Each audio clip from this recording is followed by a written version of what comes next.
Public के सामने, पाकिस्तानी अवाम के सामने, ओवरसीज पाकिस्तानियों के सामने जो मैं चीज रख रहा हूं, और मैं बार बार कह रहा हूं, आज मेरी बात आप लिख लें, इस सोसाइटी के जरिए 250 से 300 अरब रुपए का चूना अवाम को लग चुका है।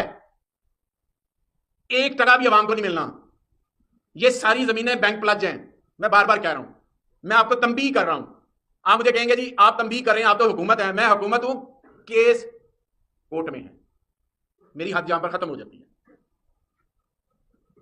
रिवर एज जो उर्फे आम में इसको पार्क व्यू सोसाइटी कहा जाता है, जो कि नहीं है, मैं आज भी कह रहा हूं जो नहीं है, ये रिवर एज थी 765 कनाल के ऊपर, बस वही थी। उसके बाद सारा ग्रीन एरिया है, सारा ग्रीन एरिया है। 2004 के मास्टर प्लान के मुताबिक उसके आगे एक ईंट नहीं लग सकती। मसूफ ने 2010 में इसको खरीदा, 2012 के अंदर रिवाइज प्लान दिया और इसका कागज ये है, ये कागज है उसका। एलडीए को अप्लाई किया 3420 कनाल का कि हमें इसको बढ़ाने की इजाजत दी जाए फर्दर 765 के अलावा, ये कागज है। इसकी अप्रूवल रिजेक्ट होगी।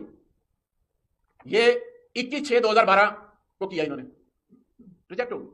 फिर आगे क्या किया इन्होंने, फौरी तौर पर इन्होंने सेक्टी हाउसिंग के पास चले गए, क्योंकि एपलेट अथॉरिटी वो है, और वो केस 10 दिसंबर 2013 को वो ये है, वो भी रिजेक्ट होगी। ये हो ही नहीं सकती पास मास्टर प्लान के तहत, और लोगों को उधर प्लाट इन्होंने बेचने शुरू कर दिए।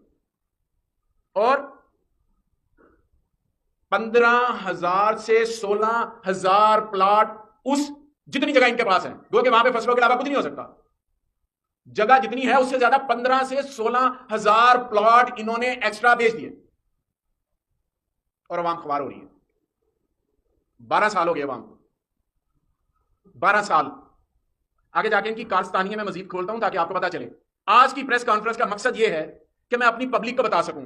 मैं बार बार पब्लिक को कह रहा हूं, मैं बार बार मैटर का बता रहा हूं, ये मैटर को सेंसिटाइज कर रहा हूं, सिर्फ अवाम के लिए, लोगों के लिए, गरीबों के लिए, जिनकी जमा पूंजी होती है। आप में से कई दोस्त साथी मुझे मिलते हैं और कहते हैं हमारा प्लॉट उधर है, हमें कुछ नहीं मिल रहा। मुझे कहते हैं, शिकायत करते हैं, हमें प्लॉट नहीं मिल रहा, हमें ये नहीं हो रहा, हमारी सुनी नहीं जा रही, हमें कोई मिलता नहीं है, हम उधर कुछ नहीं कर सकते। मैं इसलिए बार बार कह रहा हूं कि ये 250 से 300 अरब रुपए का मामला है, ये छोटा मामला नहीं है। इनकी कोई चीज, कोई गाड़ी, कोई घर, कोई दुकान, कोई मकान बैंक प्लस के अलावा, मॉर्गेज के अलावा है ही नहीं। जिसमें रहते हैं वो भी मॉर्गेज है। ये क्यों होता है? ये तरीका वारदात होता है कि सारे पैसे यहां से इकट्ठे करो, बाहर ले जाओ, ये डिफॉल्ट कर दे, बैंक जाने उसका काम जाने। कोई एक गाड़ी मुझे बता देनी है जो इनकी अपनी हो, बैंक प्लस।